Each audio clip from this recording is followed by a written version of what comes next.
Hello students, so today's lecture is about reaction of haloarenes. So इस lecture से हम शुरू करने जा रहे हैं reactions of haloarenes. अभी तक reactions of haloalkanes हमने पढ़ा था.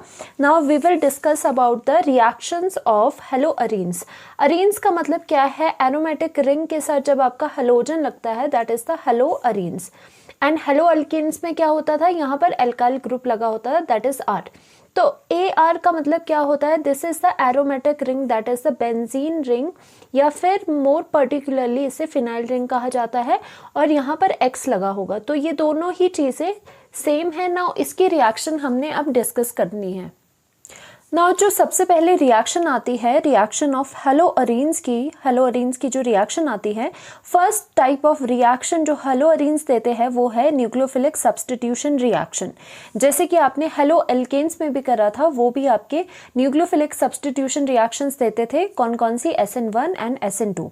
यहाँ पर क्या होता है? न्यूक्लियोफिलिक सब्स्टिट्यूशन हेलोअरीन्स देते तो है but they are very very very less reactive toward the nucleophilic substitution reaction. मतलब बोलने का क्या है, जो हेलोअरीन्स है अगर हम उसकी न्यूक्लियोफिलिक सब्स्टिट्यूशन देखें तो वो बहुत ही हार्डली होती है रिएक्शन, बहुत ही डिफिकल्टी से रिएक्शन होती है, इतने इजीली नहीं होती है.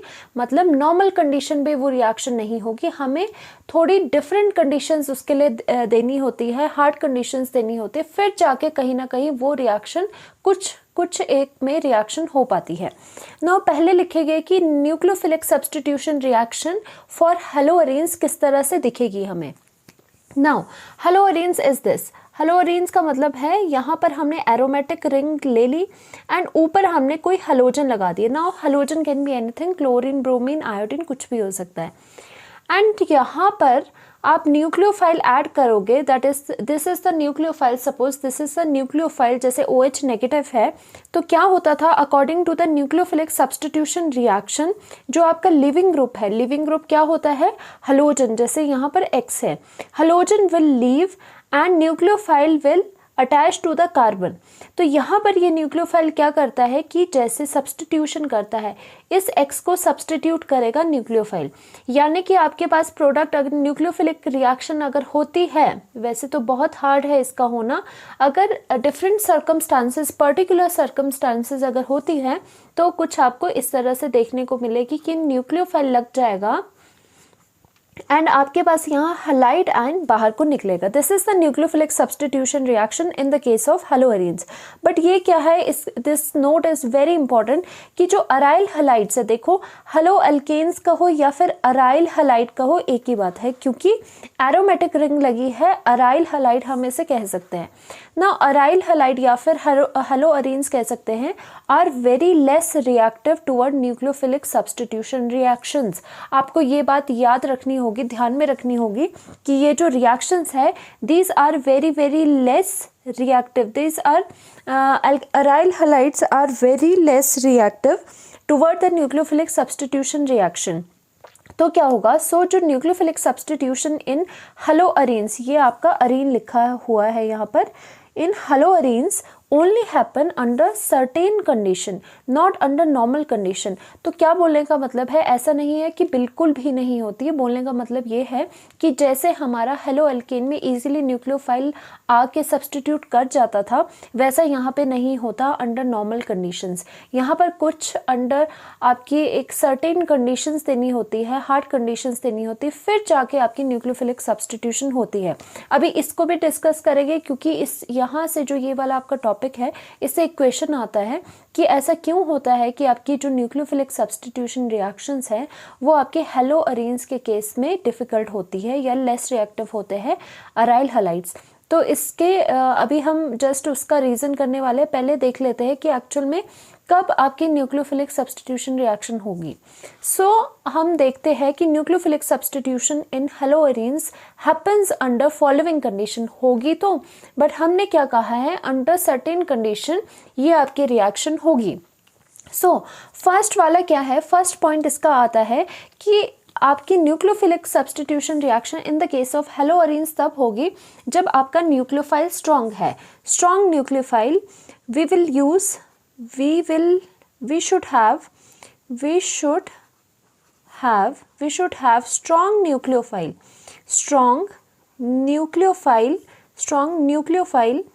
न्यूक्लियोफाइल क्या होता है? इलेक्ट्रॉन रिच स्पीशीज होती है, जैसे कि इसे डिनोट करा जाता है NU नेगेटिव। एग्जाम्पल क्या है? देखो, जो स्ट्रॉन्ग न्यूक्लियोफाइल्स होते हैं वो होते हैं जिसमें डायरेक्ट आपको नेगेटिव चार्ज देखने को मिलता है। तो नेगेटिव चार्ज, जैसे कि example OH negative is the strong nucleophile. तो हमने कहा कि हेलोअरीन्स में न्यूक्लियोफिलिक सब्स्टिट्यूशन कब होगी? एक तो हमें जो न्यूक्लियोफाइल है एरा गैरा नहीं लेना है, हमें स्ट्रॉन्ग न्यूक्लियोफाइल लेना है, जैसे कि OH नेगेटिव होते हैं। सेकेंड पॉइंट आपका क्या आता है? Second point is very important कि आपने जो टेम्परेचर एंड प्रेशर है उन्हें हाई लेना है। अभी इससे पहले जब भी हमने सब्स्टिट्यूशन करी है, हमने कभी भी ऐसा नहीं कहा है कि हाई टेम्परेचर या प्रेशर पे रिएक्शन होगी। नॉर्मल कंडीशन पे, रूम टेम्परेचर पे ये रिएक्शन हो जाती थी, बट फॉर द हेलोअरीन्स ये जो रिएक्शन है it will happen at high temperature. High temperature हम यहाँ लिखते हैं, हमें कौन सी कंडीशन चाहिए? हाई टेम्परेचर पर होगी, हमें हाई टेम्परेचर लेना पड़ेगा, नॉट रूम टेम्परेचर। और कितना हाई टेम्परेचर लेना होगा? Around 623 kelvin. And high pressure लेना होगा, जो होता है आपका कितने? अबाउट 300 ATM के अबाउट। 300 ATM के अबाउट आपको हाई प्रेशर लेना पड़ेगा एंड हाई टेम्परेचर लेना पड़ेगा। नाउ नेक्स्ट थिंग जो आती है आपकी, वो आती है वेरी इंपॉर्टेंट, जिसकी अलग आपका लेक्चर बनेगा, जिसके रिगार्डिंग थर्ड पॉइंट आता है कि आपका जो रिंग है उसमें से उस पर आपकी ऑर्थो एंड पैरा पोजिशन पे एक ग्रुप प्रेजेंट होना चाहिए, इलेक्ट्रॉन विड्रॉइंग ग्रुप। तो हम यहाँ लिखेंगे कि इलेक्ट्रॉन विड्रॉइंग ग्रुप EWG क्या होगा? ये इलेक्ट्रॉन विड्रॉइंग ग्रुप, इलेक्ट्रॉन जो विड्रॉ करे, electron withdrawing group should be present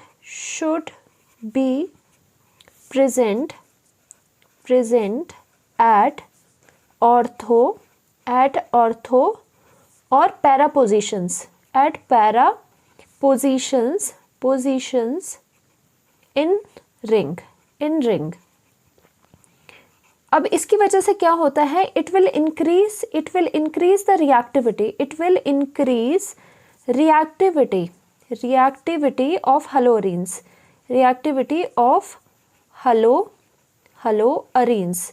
ये पूरा ही एक डिफरेंट लेक्चर है जो कि आपको बाद में मैं समझाऊंगी ऐसा क्यों होता है, बट अभी आप ये इम्पॉर्टेंट फैक्ट वो याद रख लो कि इलेक्ट्रॉन विड्रॉइंग ग्रुप क्या होते हैं? जो इलेक्ट्रॉन को, ऐसे ग्रुप्स जो अगर रिंग के साथ लग जाए, जो वो आपके रिंग से इलेक्ट्रॉन को खींच देते हैं।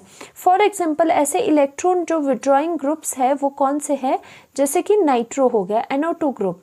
अब देखो, ऑर्थो एंड पैरा पोजीशन जिसको नहीं पता, जैसे कि आप कहते हो कि +1 की आपकी केमिस्ट्री उतनी अच्छी नहीं गई है, तो साथ के साथ मैं बताती चलो। देखो क्या बात हो रही है कि जब भी यहाँ पे कोई रिंग होती है एंड कोई उसके ऊपर ग्रुप लगा होता है, तो उस ग्रुप के विद रिस्पेक्ट टू रिंग में पोजीशंस डिनोट करते हैं। ग्रुप किसके ऊपर लगा है? इस कार्बन के ऊपर लगा है। ग्रुप के आइदर साइड बिल्कुल नेक्स्ट जो कार्बन होगा, इस कार्बन के वेरी नेक्स्ट जो कार्बन होता है वो होता है ऑर्थो पोजीशन। ये पोजीशन होती है, ये भी होती है ऑर्थो। इसका मतलब एक रिंग में आपके 2 ऑर्थो हो गए। और ये क्या होती है? उसके नेक्स्ट आती है मेटा पोजीशंस। एंड बिल्कुल जो ग्रुप के बिल्कुल ऑपोजिट होगा, दैट इज दिस पोजीशन, वो होती है आपकी पैरा पोजीशन। मतलब ग्रुप के पैर में पैरा है और यहाँ पे आपके ये ऑर्थो है, ये इसकी आर्म्स है। सो ये ortho position, this is Meta position जो 2 होती है, and this is the para position. तो क्या कहा गया है कि जो आपके अराइल हैलाइड है, that is this aryl halide, मतलब हेलोजन ऊपर लगा है, तो आपका क्या गया है कि न्यूक्लियोफिलिक जो सब्स्टिट्यूशन रिएक्शन है, वैसे तो ये देते नहीं है क्योंकि ये बहुत ही नॉन रिएक्टिव होते हैं toward the nucleophilic substitution reaction, जो कि रीजन हम आगे करेंगे। और इसमें कंडीशन क्या दी है, ये रिएक्शन तो देगी बट अंडर सर्टेन सर्कमस्टांसिस की आपका जो न्यूक्लियोफाइल है वो स्ट्रॉन्ग होना चाहिए, हाई टेम्परेचर प्रेशर होना चाहिए, और third very important is this कि जो इलेक्ट्रॉन विड्रॉइंग ग्रुप है वो शुड बी प्रेजेंट, या तो वो ऑर्थो पे प्रेजेंट हो या पैरा पे प्रेजेंट हो। तो बोलने का क्या मतलब है कि जो आपका इलेक्ट्रॉन विड्रॉइंग ग्रुप है, इलेक्ट्रॉन विड्रॉइंग ग्रुप्स कौन से होते हैं, जैसे कि आपका नाइट्रो हो गया, ज़्यादातर ये आपको देखने को मिलेगा। तो इसका मतलब क्या है, ऑर्थो पोजीशन पे अगर नाइट्रो होगा, यहाँ पर लगा लो या यहाँ पर लगा लो, एक ही बात है, एक लगाओ या दो लगाओ, जितने ज़्यादा आपके इलेक्ट्रॉन विड्रॉइंग ग्रुप होंगे उतने इजीली ये न्यूक्लियोफिलिक रिएक्शन देगा। अब रीज़न मैं बाद में बताऊंगी, इसका बहुत लंबा लेक्चर बनेगा। तो ये क्या है, अभी के लिए इतना जान लो कि अगर ऑर्थो एंड पैरा पोजीशन में आपका नाइट्रो ग्रुप, नाइट्रो मतलब यानी कि इलेक्ट्रॉन विड्रॉइंग, जो कि इलेक्ट्रॉन रिंग से खींचेगा, वो लग जाए तो न्यूक्लियोफिलिक सब्स्टिट्यूशन रिएक्शन बेटर हो जाती है।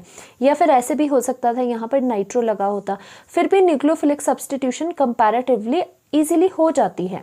या फिर अगर तो ऐसा लगा दिया कि दो ऑर्थो थे तो दोनों पे नाइट्रो लगा दिए, एंड पैरा जो था उसकी पोजीशन पे भी आपका नाइट्रो ग्रुप लग गया, फिर तो क्या ही बात है, ये न्यूक्लियोफिलिक रिएक्शन जो है, न्यूक्लियोफिलिक रिएक्शन वेरी फास्टली देगा और भी ज़्यादा।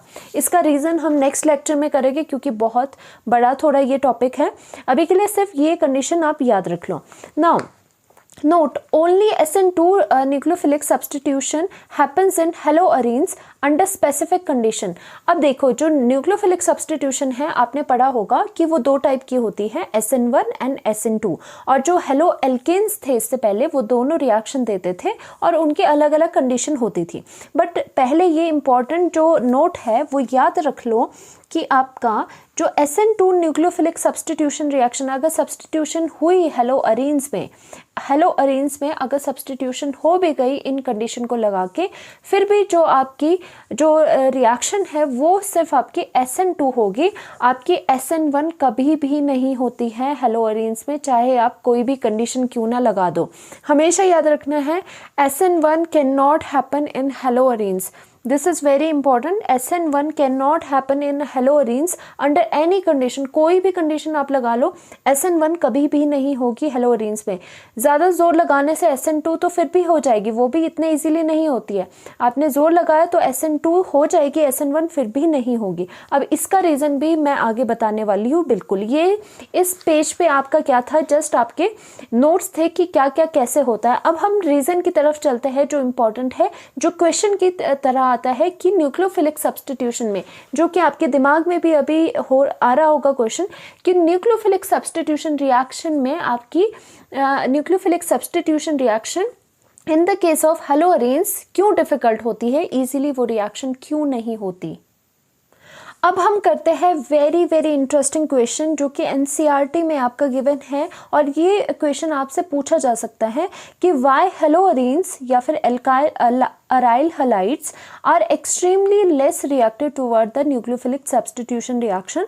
की मतलब जो न्यूक्लियोफिलिक सब्स्टिट्यूशन रिएक्शन है, जस्ट आपको सब्स्टिट्यूट करना है, वो हेलोअरीन्स के केस में डिफिकल्टी से होता है एंड हेलो एल्केन्स के केस में इजीली देखा गया है। इसके रीज़न क्या है, अब आते हैं हम एक्चुअल जड़ पे कि हो क्या रहा है, ऐसा क्यों हुआ। अभी तक हमने जस्ट नोट्स लिखे थे कि ऐसा ऐसा होता है, यहाँ से अब रीज़न आपके शुरू है। बहुत इंटरेस्टिंग होने वाला है लेक्चर।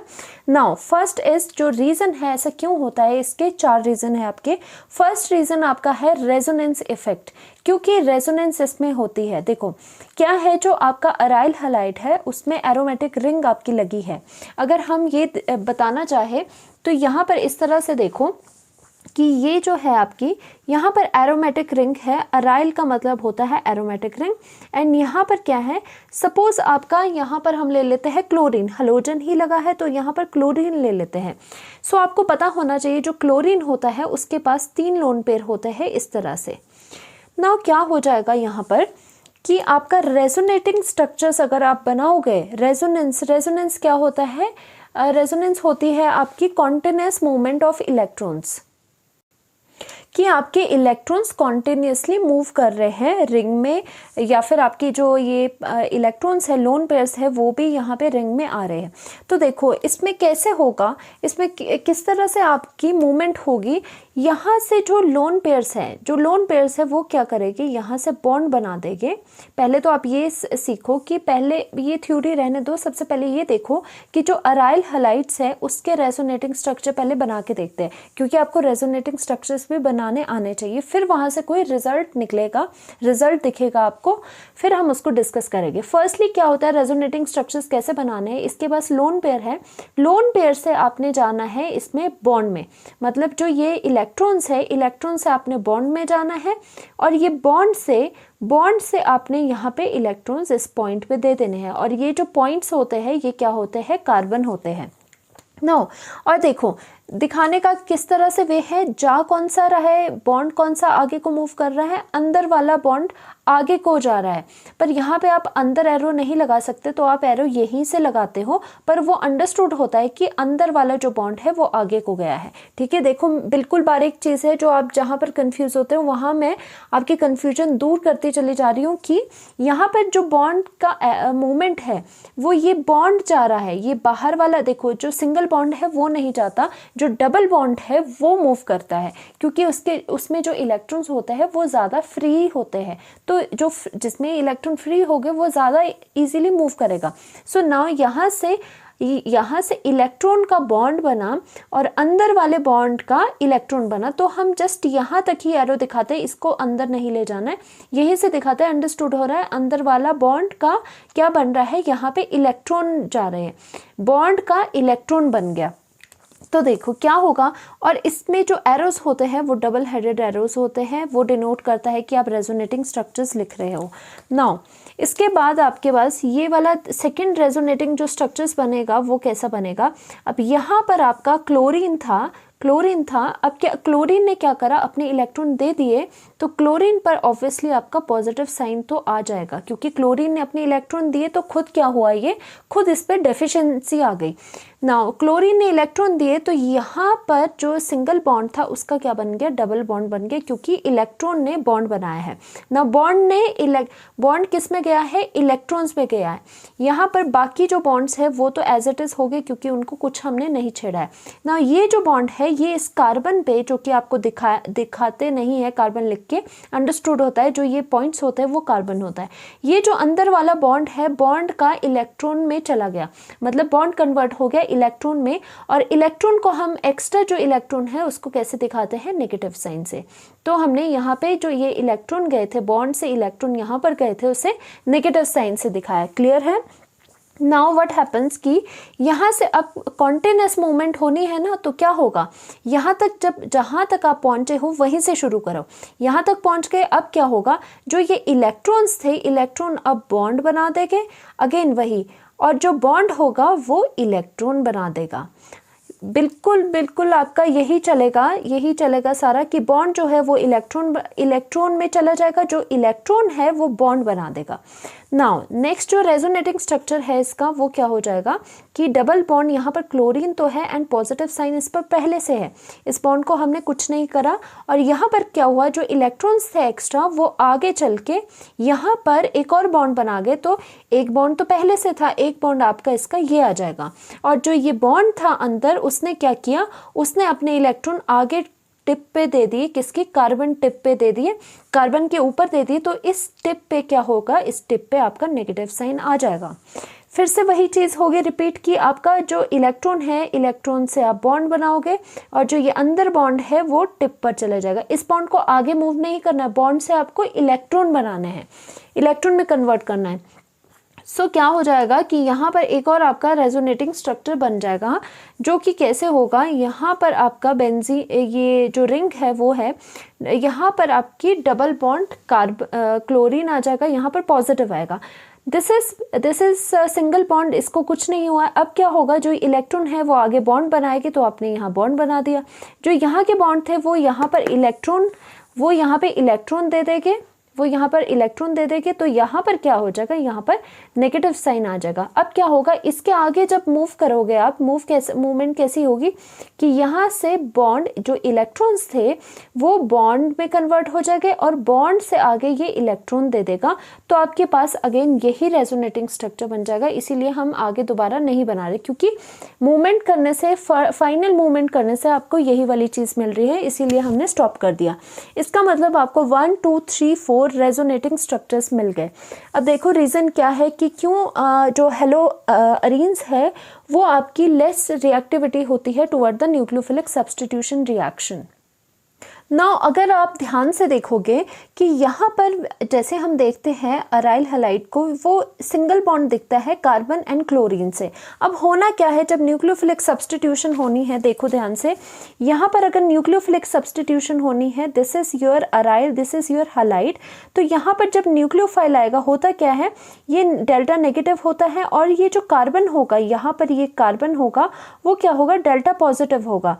तो होना क्या था कि क्लोरीन की जगह आपका न्यूक्लियोफाइल ऐड हो जाना था, मतलब सब्स्टिट्यूट हो जाना था। तो आपको इस तरह से मिलना था कि यहाँ पर जो कार्बन है उसके साथ आपका न्यूक्लियोफाइल जुड़ना था। बट होता क्या है, जब हमने इसके रेजोनेटिंग स्ट्रक्चर्स बनाए तो क्या हुआ, रेजोनेटिंग स्ट्रक्चर बनाने से हमें ये पता चला कि जो ये कार्बन एंड क्लोरीन बॉन्ड है जो हमें सिंगल दिखाई दे रहा है, उसमें पार्शियल डबल बॉन्ड कैरेक्टर आता है। मतलब वो पूरी तरह सिंगल बॉन्ड नहीं है, क्योंकि जब हमने उसके रेजोनेटिंग स्ट्रक्चर्स बनाए और उसे खोल के देखा तो हमने ये पाया कि मोस्ट ऑफ, देखो अगर ये 1 2 3 4 रेजोनेटिंग स्ट्रक्चर्स हैं, 3 आउट ऑफ 4 जो रेजोनेटिंग स्ट्रक्चर्स हैं उनमें कार्बन एंड क्लोरीन के बीच में double bond and double bond आ रहा है। तो हमने क्या बोला कि जो आपका अराइल हैलाइड है उसमें जो कार्बन एंड क्लोरीन के बीच का बॉन्ड है उसमें आपका पार्शियल डबल बॉन्ड कैरेक्टर आता है। अब देखो पार्शियल हम क्यों बोल रहे हैं, क्योंकि प्रॉपर ये पूरा डबल बॉन्ड तो है नहीं, है तो सिंगल बॉन्ड, पर जो इसमें कैरेक्टर होगा वो थोड़ा थोड़ा डबल बॉन्ड की तरह भी होगा। मतलब double bond, partial double bond character उसमें देखा गया। तो अगर ऐसा हुआ तो देखो न्यूक्लियोफिलिक सब्स्टिट्यूशन में दिक्कत आ जाएगी, क्योंकि यहाँ पर आपकी जो रिएक्शन होनी है वो होनी है इस कार्बन और इस कार्बन पे। अगर यहाँ पर आप ये सोच लो कि यहाँ पर अगर ये डबल बॉन्ड कैरेक्टर है इसमें, तो क्या होगा, जो ये कार्बन एंड क्लोरीन बॉन्ड था वो डबल बॉन्ड होने की वजह से ये बॉन्ड शॉर्टर हो जाएगा, क्योंकि जो आपका डबल बॉन्ड होता है वो शॉर्टर होता है। फिर आपका जो ट्रिपल बॉन्ड है वो भी कम लेंथ का होता है, डबल बॉन्ड फिर उससे बड़ा होता है, और जो सिंगल बॉन्ड है वो सबसे लंबा होता है बॉन्ड। ना अगर हम ऐसा कह रहे हैं कि कार्बन एंड क्लोरीन में जो आपका बॉन्ड है उसमें डबल बॉन्ड कैरेक्टर आता है, तो इसका मतलब ऐसा देखा गया कि जो ये कार्बन एंड क्लोरीन है उसकी बॉन्ड लेंथ कंपैरेटिवली जितनी हमने सोची थी उससे छोटी होगी। मतलब जितनी सिंगल बॉन्ड की बॉन्ड लेंथ यूजुअली होती है उससे आपने इसकी जो बॉन्ड लेंथ देखी वो छोटी देखी, और छोटी बॉन्ड लेंथ अगर यहाँ पर है तो क्या होता है कि जो आपका स्मॉल बॉन्ड होता है उसको ब्रेक करना डिफ़िकल्ट होता है। ऐसे ही सोच लो, अगर ये स्मॉल स्टिक है तो इससे तोड़ना बहुत ही डिफ़िकल्ट हो जाएगा। अगर लंबी सी स्टिक आपको दी जाए तो उसको फिर भी आप तोड़ सकते हो। तो जो यहाँ पर स्मॉल बॉन्ड है, क्योंकि पार्शियल डबल बॉन्ड इसमें कैरेक्टर है, इसकी वजह से कार्बन एंड जो क्लोरीन का बॉन्ड है वो आपका छोटा हो गया है, और छोटे होने की वजह से यहाँ पर क्या हो जाएगा, वो बॉन्ड स्ट्रॉन्ग हो जाएगा। या फिर ऐसे भी कह लो, अगर बॉन्ड लेंथ से समझ नहीं आता आपको, कि अगर यहाँ पे कार्बन एंड क्लोरीन में पार्शियल डबल बॉन्ड कैरेक्टर है तो उससे तोड़ना डिफ़िकल्ट हो जाता है, क्योंकि डबल बॉन्ड को तोड़ना डिफ़िकल्ट होता है as compare to the single bond. Single bond easily break हो जाता है, डबल बॉन्ड को तोड़ना मुश्किल है, और ट्रिपल बॉन्ड को तोड़ना उससे भी ज़्यादा मुश्किल है। सो अगर हम कह रहे हैं ड्यू टू रेजोनेटिंग स्ट्रक्चर हमने देखा कि यहाँ पर डबल बॉन्ड कैरेक्टर आया, तो उसके आने की वजह से जो यहाँ पर कार्बन, हमें क्या चाहिए न्यूक्लियोफिलिक अटैक में, तो न्यूक्लियोफाइल यहाँ आके लगना है, उसके लिए ये बॉन्ड टूटना चाहिए। तो ये बॉन्ड इस वजह से पार्शियल डबल बॉन्ड कैरेक्टर की वजह से इतने इजीली नहीं टूटता है। इसी की वजह से वन ऑफ द ये रीज़न है रेजोनेंस इफेक्ट, कि आपका nucleophilic substitution reaction aryl halides में डिफिकल्ट होती है। सो अब इसकी थ्योरी देखते हैं। In aryl halide halogen atom has lone pair in it, जैसे क्लोरीन के पास थे। सिंस हैलोजन एटम जो क्लोरीन है is directly attached to the benzene ring, ठीक है, डायरेक्टली अटैच्ड है, so we can clearly see that electron on जो क्लोरीन है are in conjugation with pi electron of ring। देखो एक और वर्ड आ गया conjugation, जिन्होंने नहीं पढ़ा साथ साथ में बेसिक भी आपकी क्लियर हो जाएगी, इसमें घबराने की ज़रूरत नहीं है। conjugation क्या होता है? conjugation होता है फॉर एग्जाम्पल दिस, अगर ये आपका एक कंपाउंड है, इसमें यहाँ डबल बॉन्ड लगा है, एक बॉन्ड को छोड़ के फिर से डबल बॉन्ड रिपीट हो रहा है, तो आप कह सकते हो कि यहाँ पर कॉन्जुगेशन है। कॉन्जुगेशन होता है जिसमें पाई इलेक्ट्रॉन या फिर लूजली बॉन्डेड इलेक्ट्रॉन अगर ऑल्टरनेट पोजीशन पे लगे हो, जैसे कि यहाँ पर ये कॉन्जुगेशन हो। यहाँ पर क्या है, यहाँ पर आपका क्लोरीन लगा है जिसके पास इलेक्ट्रॉन्स है, अल्काइल हैलाइड, अराइल हैलाइड। तो यहाँ पर इलेक्ट्रॉन्स है जो कि फ्री है, जो कि इधर उधर आ सकते हैं। ये फ्री इलेक्ट्रॉन्स है, लोन पेयर्स हैं। तो यहाँ पर लोन पेयर्स है, उसके बाद एक सिंगल बॉन्ड है, उसके बाद आपका क्या है, यहाँ पे सिंगल बॉन्ड है, और यहाँ पर आपका क्या है, यहाँ पर फिर से पाई बॉन्ड है, पाई इलेक्ट्रॉन है जो कि मूव कर सकते हैं। तो इस वजह से ये क्लोरीन और जो ये बोल रहे हैं रिंग, ये कॉन्जुगेशन में है। कॉन्जुगेशन का जस्ट मतलब ये होता है कि जो इलेक्ट्रॉन सिस्टम्स है वो ऑल्टरनेट पोजीशन पे लगे हो। जैसे क्लोरीन वाला है और ये जो डबल बॉन्ड वाला है, ये क्या है, इलेक्ट्रॉन सिस्टम है जो कि आपके मूव कर सकते हैं। वो अगर ऑल्टरनेट पोजीशन, ऑल्टरनेट क्या होता है, एक छोड़ के, तो एक छोड़ के क्या है इसमें, यहाँ पे क्लोरीन वाला इलेक्ट्रॉन सिस्टम है, यहाँ पर फिर डबल बॉन्ड, यहाँ पर सिंगल बॉन्ड आ गया और यहाँ पर फिर से आपका डबल बॉन्ड आ गया, तो इसे कहते हैं कॉन्जुगेशन। जिनमें कॉन्जुगेशन होती है तो इसमें क्या होता है, इलेक्ट्रॉन फ्लो इजी हो जाता है कि यहाँ से यहाँ इलेक्ट्रॉन गया, यहाँ से यहाँ फिर से इधर को इलेक्ट्रॉन गया। तो कॉन्जुगेशन से ही क्या होता है, कॉन्जुगेशन की वजह से जो आपके इलेक्ट्रॉन्स है वो मूवमेंट उसमें पॉसिबल हो जाती है। तो हम कह सकते हैं कि जो क्लोरीन है वो कॉन्जुगेशन में है किसके, pi electrons of the ring. देखो जो ये बॉन्ड्स है आपके, ये कौन से है, पाई बॉन्ड्स, और पाई बॉन्ड्स पे क्या हो गए, पाई इलेक्ट्रॉन्स, बस ये बात है। तो हमने कहा कि इस वजह से हमने देखा कि ये रेजोनेटिंग स्ट्रक्चर्स बना सकते थे, जो कि हमने बनाए रेजोनेटिंग स्ट्रक्चर। अब रिजल्ट क्या आता है इससे, हमने देखा कि from above we can see जो कार्बन एंड क्लोरीन है, दिस कार्बन जो कि आपको यहाँ दिख नहीं रहा बट अंडरस्टूड होता है, जो ये पॉइंट्स होते हैं 6 points in a benzene in a ring, वो क्या होता है, वो कार्बन डिनोट करते हैं। नाउ कार्बन एंड जो क्लोरीन बॉन्ड है ये वाला acquire partial double bond character due to the resonance. आपको दिख रहा है पार्शियल डबल बॉन्ड करेक्टर आ रहा है इसमें। Due to this partial double bond character CCl bond is difficult to break in haloarenes as compare to halo alkanes. Very very important कि इसी वजह से वो जो बॉन्ड है आपका वो स्ट्रॉन्ग हो जाएगा और इसी वजह से इसे ब्रेक करना उतना आसान नहीं होगा। और वैसे भी अगर आप देख लो CH3 एंड Cl, ये आपका हेलो एल्केन था, यहाँ पर ये बॉन्ड ब्रेक करना कितना इजी है, क्योंकि इसमें कोई पार्शियल डबल बॉन्ड करेक्टर नहीं है, इसमें जस्ट एक सिंगल बॉन्ड है तो उसे हम तोड़ सकते हैं। बट यहाँ पर इसके केस में क्या है, यहाँ पे पार्शियल डबल बॉन्ड करेक्टर है, जो कि आपको किससे पता चला, रेजोनेंस स्ट्रक्चर से, इसीलिए स्ट्रॉन्गर होगा bond as compare to this, इसीलिए न्यूक्लियोफिलिक सब्स्टिट्यूशन रिएक्शन होना डिफिकल्ट हो जाता है। एक और नोट, इसी से एक चीज़ पता चलती है आपको कि जो आपका ये बना सकते हैं हम, यहाँ पर अराइल हैलाइड है, अगर ऐसा देखा गया जो अराइल हैलाइड है आपका, जो जैसे क्लोरीन है ये वाला, उसमें जो ये कार्बन एंड क्लोरीन की जो बॉन्ड लेंथ होगी वो शॉर्टर होगी एज कंपेयर टू अगर आप कोई एल्केन यहाँ पर इस तरह से लेते हो, अल्काइल हैलाइड लेते हो, तो यहाँ पर जो बॉन्ड लेंथ है वो क्या है, लॉन्ग है, और यहाँ पर जो बॉन्ड लेंथ है वो क्या है, शॉर्ट है एज कंपेयर टू दिस, क्योंकि कार्बन एंड क्लोरीन बॉन्ड तो सेम है। तो देखो ड्यू टू रेजोनेंस क्या फ़र्क पड़ा कि यहाँ पर डबल बॉन्ड करेक्टर है, तो डबल बॉन्ड क्या होता है, छोटा होता है लेंथ में as compare to the single bond. तो यहाँ से एक रिजल्ट ये भी आपको याद होना चाहिए कि इस केस में जो हैलोजन के साथ बॉन्ड होता है उसकी अगर बॉन्ड लेंथ आप मेजर करने लगोगे तो यहाँ पे कम आएगी और यहाँ पे ज़्यादा आएगी, हालांकि आपके दोनों ही बॉन्ड सेम है, carbon chlorine and carbon chlorine है, फिर भी ऐसा क्यों होता है, ड्यू टू रेजोनेंस, और यहाँ पर आपका पार्शियल डबल बॉन्ड करेक्टर आता है। As we can notice that in CCl bond length in haloarenes is shorter. देखो यहाँ पर भी लिखा गया है कि ये शॉर्टर है as compare to CCl bond length in the halo alkane due to the partial double bond character in the haloarenes. इसका आपका रीजन जो होगा वो भी यही होगा। तो यहाँ से एक दो क्वेश्चन आपके निकल गए कि एक तो इनकी जो बॉन्ड लेंथ है वो इसमें शॉर्टर होती है, इसमें थोड़ी लॉन्ग होती है due to resonance. First reason अभी हमने सिर्फ एक रीजन किया है कि क्यों न्यूक्लियोफिलिक सब्स्टिट्यूशन रिएक्शन डिफिकल्ट होती है हेलोअरीन्स की। सेकंड में चलते हैं। नाउ जो सेकंड आपका रीजन है वो है difference in hybridization of carbon atom in CX bond. जो CX बॉन्ड है उसमें जो कार्बन है उसकी हाइब्रिडाइजेशन हेलोअरीन्स में डिफरेंट होती है एंड हेलोअल्केन्स में आपकी डिफरेंट होती है। तो देखो ये कैसे होता है, हेलोअरीन्स हम बना देते हैं यहाँ पर, this is the haloarene, this is the haloarene, और सपोज यहाँ पर क्लोरीन लग गया, यहाँ पर हमने X, चलो X ले लो, कोई भी हो सकता है यहाँ पर, एंड यहाँ पर कार्बन है उसके साथ कोई हेलोजन लगा है and these are the hydrogen R alkyl group लगा लो, कोई भी ग्रुप लगा लो, बस आपका यहाँ पे रिंग नहीं होनी चाहिए, ये एरोमेटिक रिंग नहीं होनी चाहिए। This is the halo alkane, this is the हेलोअरीन।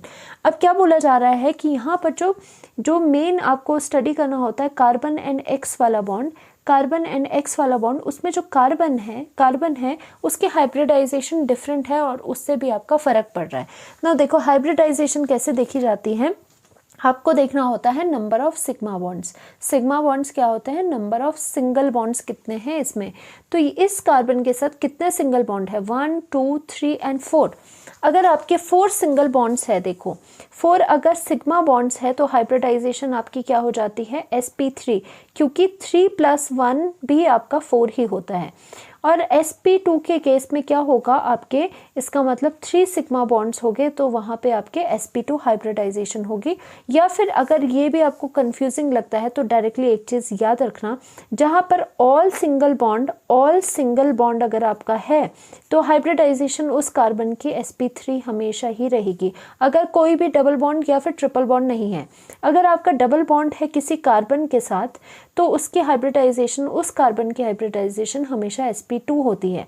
अगर कोई कार्बन जिसके साथ 3 डबल बॉन्ड लगे हैं तो उस कार्बन की हाइब्रिडाइजेशन sp होती है। तो वैसे ही जो कार्बन जिसके साथ ऑल सिंगल बॉन्ड लगे हैं उसकी sp3, डबल बॉन्ड वाले कार्बन की sp2 एंड ट्रिपल बॉन्ड वाले कार्बन की sp, ये आपको डायरेक्टली याद रखना है फॉर द हाइब्रिडाइजेशन। तो अब इजीली आप कोई भी हाइब्रिडाइजेशन निकाल सकते हो। ये कार्बन है, सारे सिंगल बॉन्ड से, इसका मतलब इसकी हाइब्रिडाइजेशन है sp3। अब ये वाला कार्बन है, ध्यान से देखना, दिस कार्बन, इसकी हम बात कर रहे हैं, ये इसके साथ डबल बॉन्ड लगा है तो ऑब्वियसली ये क्या हो जाएगा, इसकी हाइब्रिडाइजेशन हम इजीली लिख सकते हैं sp2 हाइब्रिडाइज्ड, क्योंकि ये कार्बन जो है वो डबल बॉन्ड के साथ डायरेक्टली अटैच्ड है। देखो अब sp2 एंड sp3 में एक बहुत ही इंटरेस्टिंग बात आती है, ये सारा आपका बेसिक है, देखो सारा इधर ही कवर हो जाएगा आपका। नाउ एक इम्पॉर्टेंट चीज़ है, जो S करेक्टर होता है, जैसे P है यहाँ पे S है, तो जो S करेक्टर होता है वो डायरेक्टली प्रोपोर्शनल टू इलेक्ट्रोनेगेटिविटी होता है। मतलब जिस कार्बन के पास S करेक्टर ज़्यादा है, S की मात्रा, S का अमाउंट ज़्यादा है, उसकी इलेक्ट्रोनेगेटिविटी ज़्यादा होती है। ये आपको रिजल्ट याद रखना है, +1 का रिजल्ट है ये, कि जिस कार्बन के पास S करेक्टर ज़्यादा, उसकी इलेक्ट्रोनेगेटिविटी मतलब इलेक्ट्रॉन को खींचने की कैपेसिटी ज़्यादा। अब S करेक्टर कैसे पता चलेगा, तो यहाँ पर देखो S करेक्टर किसका ज़्यादा होगा, यहाँ पर एक S है और एक P है, यहाँ पे एक S है 2 P बढ़ गए, यहाँ पे एक S है और P आपके 3 बढ़ गए। तो यहाँ देखो, यहाँ पर क्या होगा, अगर ये पूरा 100% है तो यहाँ पर S क्या होगा, यहाँ पे 50% होगा, P आपका 50% होगा। अब क्या हो गया, S तो वैसे ही था, P आपने बढ़ाने शुरू कर दिए। अगर P आप बढ़ाने शुरू कर जाओगे तो वैसे वैसे जो S करेक्टर है वो यहाँ पे कम होना शुरू करेगा। तो S करेक्टर का जो ऑर्डर है, वो आपको पता होना चाहिए। सबसे ज़्यादा एस कैरेक्टर sp वाले कार्बन में होता है, फिर sp2 वाले कार्बन में होता है, फिर आपका sp3 में एस कैरेक्टर होता है। अब देखो क्योंकि p कैरेक्टर किस में है, p कैरेक्टर इसमें ज़्यादा है, क्योंकि यहाँ देखो यहाँ s की बेशक यहाँ पे S1 ही है, s का जो अमाउंट है वो कितना है, यहाँ पे एक s है, एक s है, एक s है, बट यहाँ पर देखो यहाँ पर p बढ़ने की वजह से जो s है वो यहाँ पे कम होता चला गया, इसीलिए ये इम्पोर्टेंट है, ये इम्पोर्टेंट है आपका। और यहाँ पर भी मैं एस कैरेक्टर लिख लेती हूँ कि sp में सबसे ज़्यादा होता है, sp2 में ज़्यादा होता है, फिर आपका sp3 में सबसे कम होता है। ये है S character, this is the S character, S character कि एस की मात्रा किस में ज़्यादा है। तो यहाँ पर जो हम halo alkanes and halo arenes पे देख रहे हैं, एक कार्बन है जिसके पास कि sp3 हाइब्रिडाइज्ड कार्बन है, दूसरा है sp2। तो sp2 एंड sp3 में से एस कैरेक्टर किसका ज़्यादा होगा, sp2 का ज़्यादा होगा। और हमने ये करा है जिसका एस कैरेक्टर ज़्यादा हुआ वो इलेक्ट्रोनेगेटिव ज़्यादा होगा। इसका मतलब हमने यहाँ से ये चीज़ देखी, देखो बहुत इंटरेस्टिंग है, इससे हमने ये चीज़ देखी जो ये कार्बन और एक्स का जो बॉन्ड है उसमें जो कार्बन है यहाँ पर उसका एस कैरेक्टर ज़्यादा होने की वजह से यहाँ पर उस कार्बन की इलेक्ट्रोनेगेटिविटी भी ज़्यादा है। तो हम ये कह सकते हैं कि यहाँ पर जो हेलो अरेन्स है हमारे, यहाँ पर जो हेलो अरेन्स है, यहाँ पर हमने जो ये X लगाया है, now this is the carbon जो कि आपको दिखाया नहीं गया है। यहाँ पर क्या है, ये S कैरेक्टर ज़्यादा sp2 है, तो उसका मतलब क्या है, S जो कैरेक्टर है वो आपका ज़्यादा है as compare to this, sp3 से कंपैरिजन कर रहे हैं हम, तो sp2 है तो S कैरेक्टर ज़्यादा है। तो इसका मतलब क्या है, ये जो कार्बन है वो इलेक्ट्रोनेगेटिव भी ज़्यादा है एज़ कम्पेयर टू ये वाला कार्बन। मतलब यहाँ पे जो कार्बन है वो ज़्यादा इलेक्ट्रोनेगेटिव है देन दिस वाला कार्बन। इलेक्ट्रोनेगेटिव का क्या काम होता है, इलेक्ट्रॉन को खींचना। अब देखो जो कार्बन और जो X है, आपको पता है X पहले से ही इलेक्ट्रॉन खींचता है और इस पे डेल्टा नेगेटिव एंड इस पे डेल्टा पॉजिटिव आता है, आपको पता होगा, क्योंकि हैलोजेंस क्या होते हैं, इलेक्ट्रॉन नेगेटिव होते हैं, खींचते हैं। अब जो ये इलेक्ट्रॉन यहाँ पर प्रेजेंट हो गए, कार्बन एंड एक्स के बॉन्ड के बीच के जो इलेक्ट्रॉन है, जो ये बॉन्ड में इलेक्ट्रॉन है, अब पहले क्या था कि जो एक्स है वो अपनी तरफ ये जो इलेक्ट्रॉन्स है वो खींचने की कोशिश करेगा, बट यहाँ पर क्या हो गया, ये जो कार्बन है ये भी यहाँ पे इलेक्ट्रोनेगेटिव हो गया। और वो वैसा क्यों हुआ, क्योंकि इसकी sp2 हाइब्रिडाइजेशन है। भाई अगर ये इलेक्ट्रोनेगेटिव हो गया तो इसको अब पंगा पड़ गया, जो वो खींच रहा था इलेक्ट्रॉन अपनी तरफ, वो अब क्या करेगा, ये कार्बन टाइटली होल्ड करके रखेगा थोड़े अपनी तरफ भी, मतलब उन्हें जाने नहीं देगा। जो इसमें इलेक्ट्रॉन है, इस बॉन्ड में जो इलेक्ट्रॉन है उसे एक्स की तरफ जाने नहीं देगा, वो ये जो कार्बन है वो टाइटली होल्ड करके रखेगा इन इलेक्ट्रॉन्स को। अब टाइटली होल्ड करके रखेगा तो खींचेगा नहीं बॉन्ड अगर, तो इसका मतलब बॉन्ड क्या हो जाएगा, अल्टीमेटली ये वाला बॉन्ड क्या हो जाएगा, ये बॉन्ड शॉर्ट हो जाएगा। शॉर्ट क्यों हुआ, देखो यहाँ पे अलग रीज़न है, पीछे अलग रीज़न था शॉर्ट होने का, वो था हमारा रेजोनेंस। तो दोनों ही रीज़न आप दे सकते हो अगर बॉन्ड के शॉर्टनिंग की बात आती है। पहले था आपका रेजोनेंस इफेक्ट की वजह से, यहाँ पर क्या हो रहा है, due to the hybridization of this carbon is sp2, तो sp2 में एस कैरेक्टर ज़्यादा है, एस कैरेक्टर ज़्यादा होने की वजह से इलेक्ट्रोनेगेटिविटी इसकी ज़्यादा है। इलेक्ट्रोनेगेटिविटी ज़्यादा होने की वजह से क्या होगा, ये जो कार्बन है इस जो बॉन्ड के इलेक्ट्रॉन्स है उसको अपनी तरफ टाइटली होल्ड करके रखेगा, उससे दूर नहीं जाने देगा। जब वो टाइटली होल्ड करके रखेगा और दूर नहीं जाने दे रहा तो बॉन्ड लंबा कैसे होगा, बॉन्ड तो छोटा होगा।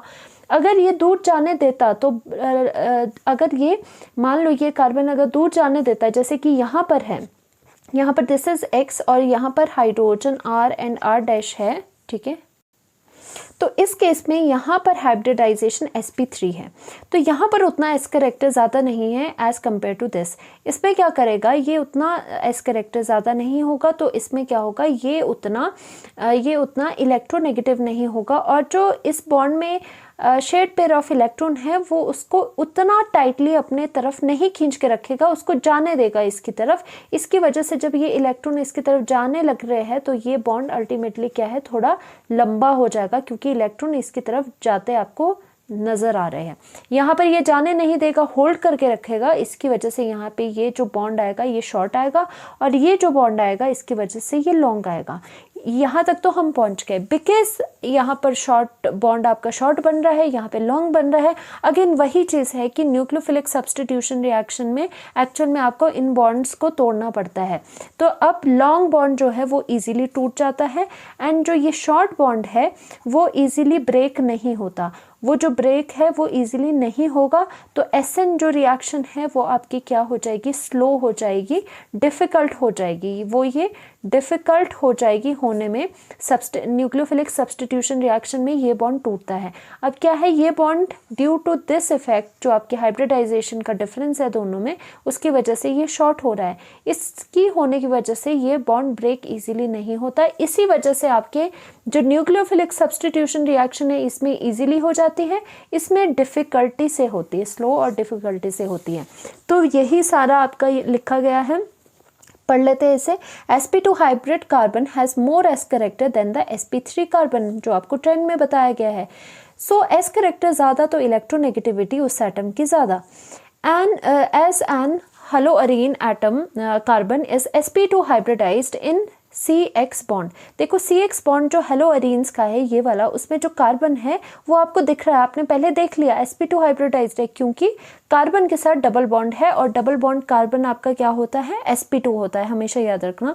और यहाँ पर भी लिख लेती हूँ, जो कार्बन आपका ट्रिपल बॉन्ड है वो होता है sp, जो आप कार्बन आपका डबल बॉन्ड है वो होता है sp2, जो कार्बन ऑल सिंगल बॉन्ड है वो होता है आपका sp3 hybridised carbon.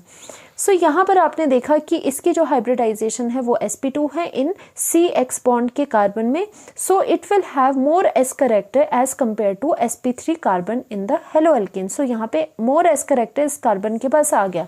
Due to this carbon in haloarene in CX bond will hold the electron. जो ये हेलोअरीन्स में जो ये कार्बन है, जो हेलोअरीन्स में ये कार्बन है, वो इस जो C और X के बीच के बॉन्ड के इलेक्ट्रॉन के बॉन्ड के जो इलेक्ट्रॉन्स हैं उनको ज़्यादा टाइटली होल्ड करके रखेगा।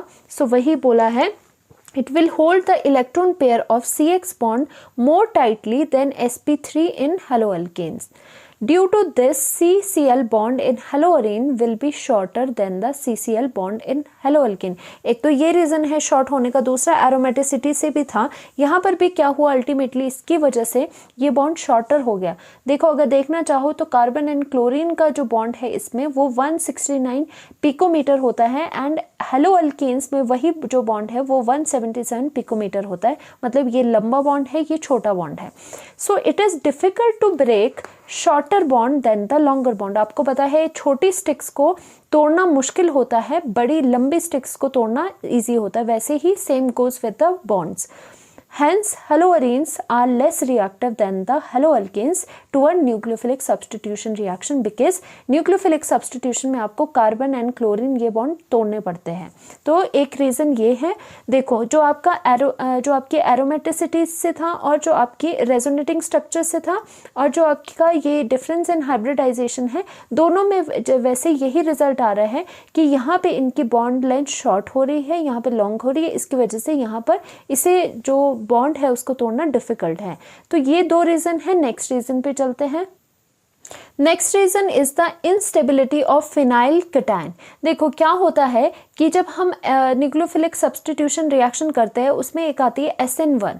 SN1 में आपका बेसिकली क्या होता है, अगर आपको याद नहीं है तो मैं याद दिला दूँ। SN1 रिएक्शन में अगर आप हेलोअल्केन की करते थे तो उसमें 2 स्टेप रिएक्शन होती थी। पहला स्लो स्टेप होता था, फिर उसमें क्या होता था कि यहाँ पर नेगेटिव पॉजिटिव है तो ये हैलाइड आयन जो है वो डायरेक्टली निकल जाता था, एंड जो काइल है उसके ऊपर आपका एक कार्बोकटाइन मिल जाता था।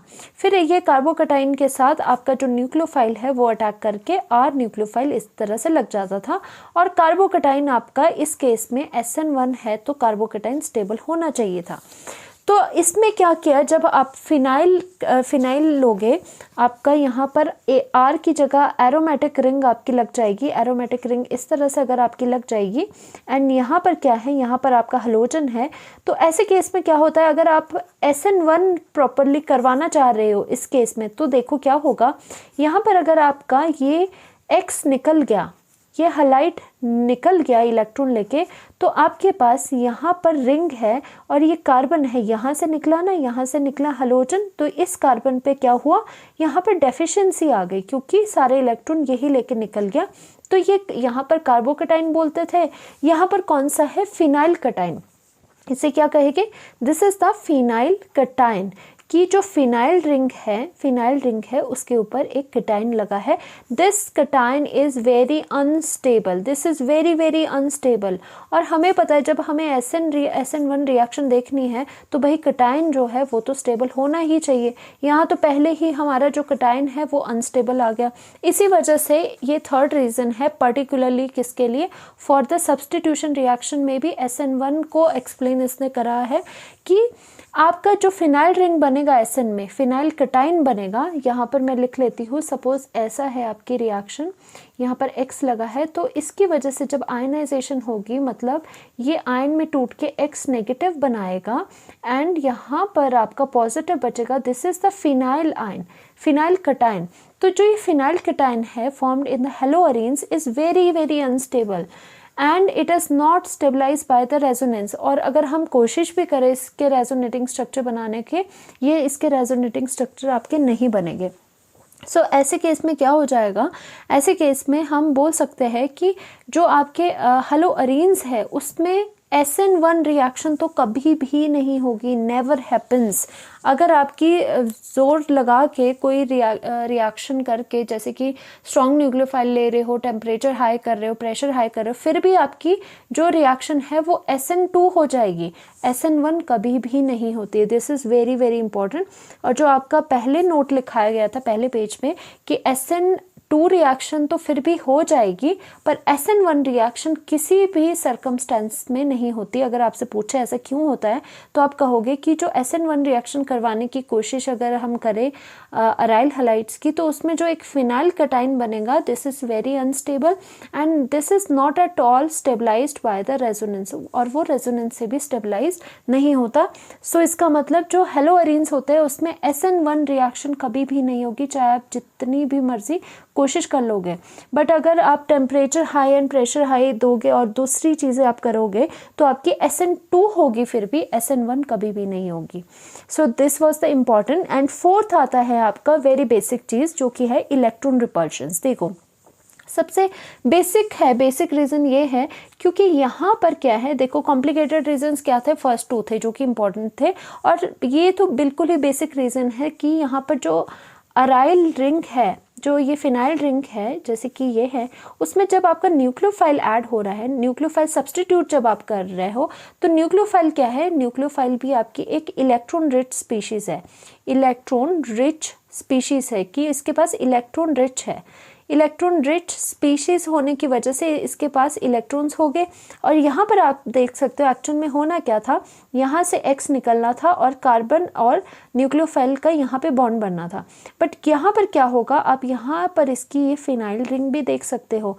दिस जो फिनाइल रिंग है, रिंग हैज़